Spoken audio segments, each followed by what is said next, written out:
Ele diz o seguinte, o Lula: quero fazer um apelo ao secretário-geral da ONU, Antônio Guterres, e na comunidade internacional para que juntos, com urgência, lancemos mão de todos os recursos para pôr fim à mais grave violação aos direitos humanos no conflito no Oriente Médio. E aí ele cita as crianças.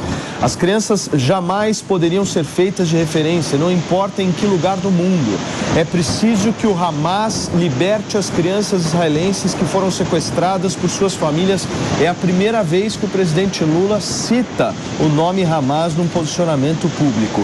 É preciso que Israel cesse o bombardeio para que as crianças palestinas e suas mães deixem a faixa de Gaza através da fronteira com o Egito. E ele continua: é preciso que haja um mínimo de humanidade na insanidade da guerra. É uma intervenção humanitária internacional urgente. É urgente o cessar-fogo em defesa das crianças israelenses e Palestina.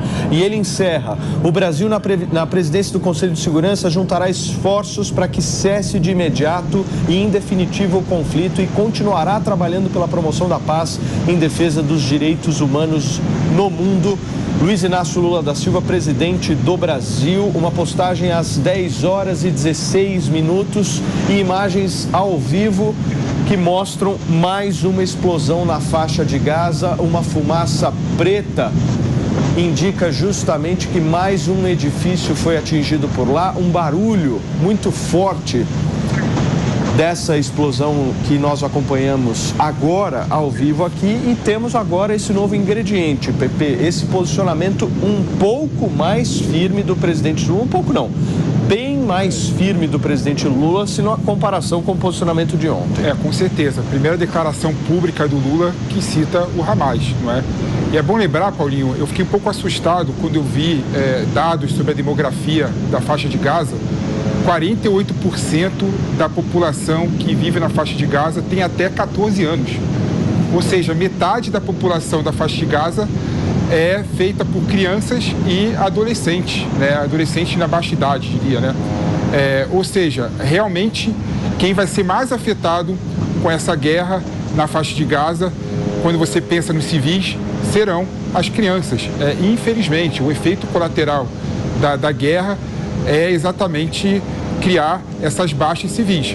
E o Lula, vindo ao público para falar que tem que ser liberado as crianças que são reféns, né, e os idosos que são reféns, né, ele realmente vocifera essa vontade da opinião pública mundial. Não tem nenhum sentido, né, o Hamas, como grupo terrorista, manter crianças presos, né? Isso é um absurdo, isso é surreal, uma falta de humanidade completa que o grupo terrorista não tem. E aí, Paulinho, eu queria fazer só um parêntese que eu acho importante. É impressionante a distopia de parte da esquerda no Brasil e no mundo, né? Que não consegue apontar o dedo para o Hamas como grupo terrorista, achando que isso diminuiria a causa palestina. Ô, Pepe, deixa eu só passar para o Cláudio Dantas a bola aqui. O Cláudio não está. Daqui a pouquinho eu vou passar a bola para o Cláudio para ele avaliar justamente essa questão da nota do presidente Luiz Inácio Lula da Silva. A gente vai seguir aqui, nós vamos direto para Brasília, é isso, Mari? Porque a Luciana Verdolin está nos esperando para trazer mais informações a respeito da chegada dos brasileiros, né, Lu? Fica à vontade. É isso mesmo, Paulo. Pelo menos uma boa notícia, né? Desse noticiário que está bastante negativo em torno da guerra. 211 brasileiros retornaram hoje ao Brasil nesse primeiro voo da FAB, da Força Aérea Brasileira. Até o próximo sábado, a expectativa é de que 900 brasileiros voltem para casa. E a FAB já está em contato com mais 2.200 pessoas. A expectativa aí é de que o número total de brasileiros que já entraram em contato com as autoridades brasileiras ultrapasse 2.700 pessoas, brasileiros residentes aqui no Brasil que querem ajuda para voltar por conta dessa dificuldade de locomoção. A chegada foi emocionante aqui no aeroporto de Brasília, muita gente esperando. Quem estava aqui de Brasília era um grupo religioso, foi visitar a Terra Santa, chegaram lá no meio da guerra e contaram como é que eles tiveram as dificuldades, porque a falta de informação, passaram uns dias no hotel e até o deslocamento para o ônibus foi bastante complicado, mas todos chegaram aqui animados, fazendo questão de ressaltar como é bom viver num país sem guerra. Aquele segundo avião que partiu aqui de Brasília, estava em Roma esperando autorização para seguir para Israel, já está em Tel Aviv e retorna ainda hoje aqui ao Brasil, vai desembarcar amanhã no Galeão. Até o próximo sábado serão mais 3 voos, além desses 2, desse primeiro que chegou, esse segundo que já está sendo abastecido e mais 3 voos que devem chegar aqui a Brasília ao Brasil, melhor dizendo, até o próximo sábado. Na semana que vem, a expectativa é de que seja repetida essa estratégia até conseguir trazer todo mundo. O governo de Israel admite que tem brasileiro entre os reféns, por isso esse posicionamento do presidente Lula bastante preocupado com a situação lá na região, e o governo brasileiro está negociando também, Paulo, a retirada dos brasileiros lá da região da faixa de Gaza. Está conversando com o governo do Egito, está negociando pelo menos 2 aeroportos, a possibilidade de 2 aeroportos no Egito, para que os brasileiros possam ser resgatados. Mas para isso eles precisam fazer um trajeto a pé. Aí a dificuldade, aí a negociação que precisa ser feita, inclusive com Hamas e também com os palestinos, né? Então tudo isso está sendo feito pelo governo brasileiro. Hoje o ministro da Defesa, José Múcio, na chegada aqui na base aérea de Brasília, fez questão de deixar muito claro que ninguém vai ser deixado para trás, e a expectativa é de que esse número de 2.700 pessoas possa até aumentar nos próximos dias, porque o formulário online ainda está aberto aí para brasileiros que precisem de ajuda lá na região. Muito bem, obrigado, Lu. A Luciana Verdolin nos atualizou em relação a essa chegada dos brasileiros. E olha, gente, imagens ao vivo que vocês estão acompanhando da faixa de Gaza. Acabou de acontecer uma explosão muito próxima de onde o cinegrafista está filmando. Tá tudo nublado, tudo cinza, fumaça tomando todo o céu ali dessa região onde o cinegrafista está. E vocês percebem que há uma dificuldade real da gente enxergar o que está acontecendo justamente por conta da fumaça. Vejam só como é a fumaça logo depois dessa explosão. O cinegrafista está muito próximo da explosão e, infelizmente, a gente está vendo essas imagens agora. Há uma outra imagem também do porto ali, pelo que eu vi, não é, Mário? Olha aí, imagens também ao vivo da região portuária ali da faixa de Gaza. 2 imagens ao vivo para vocês aqui na programação da Jovem Pan, cobertura completa de tudo que acontece por lá. Deixa eu trazer o nosso Cláudio Dantas aqui de novo, Mari, por favor. Claudião, a gente leu aqui a nota do presidente Lula. Eu quero entender como é que você viu. Teve uma mudança de postura aí, né, de ontem para hoje? Olha, Paulo, de fato houve aí uma mudança, mas é uma mudança bem leve. Ele está tentando se equilibrar naturalmente nessa questão, porque o presidente Lula já no passado tentou interceder nessa questão entre palestinos e israelenses, só que neste caso não se trata de palestinos e israelenses, é um conflito gerado por um ataque bárbaro de um grupo criminoso terrorista que é o Hamas, e Israel está contra-atacando justamente para proteger a sociedade israelense e a Palestina, que é refém do Hamas lá na faixa de Gaza desde 2016, 2015, 16, inclusive quando expulsou o Fatah lá numa guerra civil que deixou 600 mortos. É preciso ter um cuidado enorme nessa falsa simetria que se pretende criar entre o que o Hamas está fazendo e o que o governo israelense está fazendo.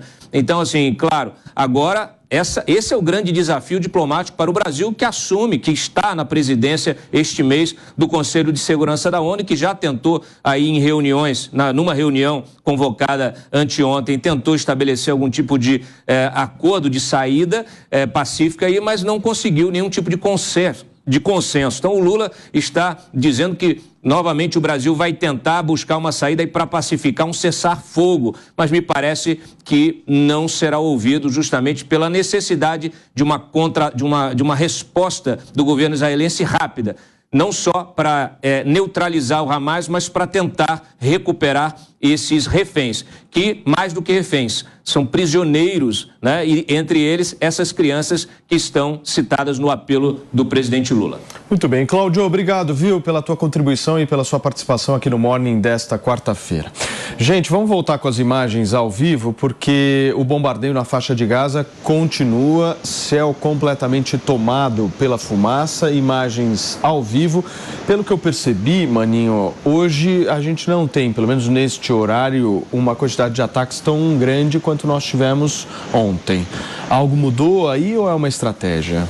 Certamente faz parte da estratégia israelense, né? Eles tentaram neutralizar pontos da infraestrutura do Hamas e, ao que tudo indica, estão planejando uma incursão terrestre em busca dos reféns. Agora, nesse contexto, de fato, eu acho o apelo do presidente Lula, independentemente das questões políticas, a gente já falou sobre a necessidade de uma condenação mais veemente do terrorismo do Hamas, mas pragmaticamente, de fato, é importante pensar na situação das crianças. Como o PP apontou, são uma parcela muito expressiva da população na faixa de Gaza. E, inclusive, primeiro tem um apelo do próprio ponto de vista humanitário, né? Ninguém acha razoável submeter crianças ao horror de uma guerra. Então, o primeiro aspecto é esse. O segundo tem também um aspecto até de pensar no dia seguinte, porque nada é pior do ponto de vista psicológico para a situação de uma criança do que viver o horror da guerra. É isso que torna essas crianças futuramente, muitas vezes, alvos fáceis da sedução de grupos terroristas para filiar essas pessoas em movimentos terroristas, pessoas que veem o horror da guerra, que muitas vezes presenciam a morte dos seus pais no bombardeio. Então, de fato, pensar como preservar as crianças é importante não apenas do ponto de vista humanitário, mas também do ponto de vista de construção da paz no futuro, porque a gente não pode entrar nessa lógica de uma guerra eterna, uma guerra que dura décadas. E se a gente não conseguir encontrar estratégias de tentar preservar as crianças, o que acontece é uma perpetuação, porque as crianças acabam, primeiro, com traumas de guerra, segundo, com muito rancor, com muito ressentimento. E esse é o tipo de situação, justamente, que faz com que elas fiquem muito suscetíveis ao discurso, né, à cooptação por parte dos terroristas. Então é muito importante, para quebrar o ciclo de terror e de guerra, que a gente pense uma solução razoável para tentar preservar o máximo possível as crianças nesse conflito. Agora, pelo que eu entendi do posicionamento do presidente Lula, ele quer de alguma forma colocar o Brasil como um negociador na história, certo, PP? Agora, nós conseguimos isso? Essa é a minha dúvida. A questão é a seguinte, né? O Brasil sempre teve um posicionamento de neutralidade nas relações exteriores, em geral.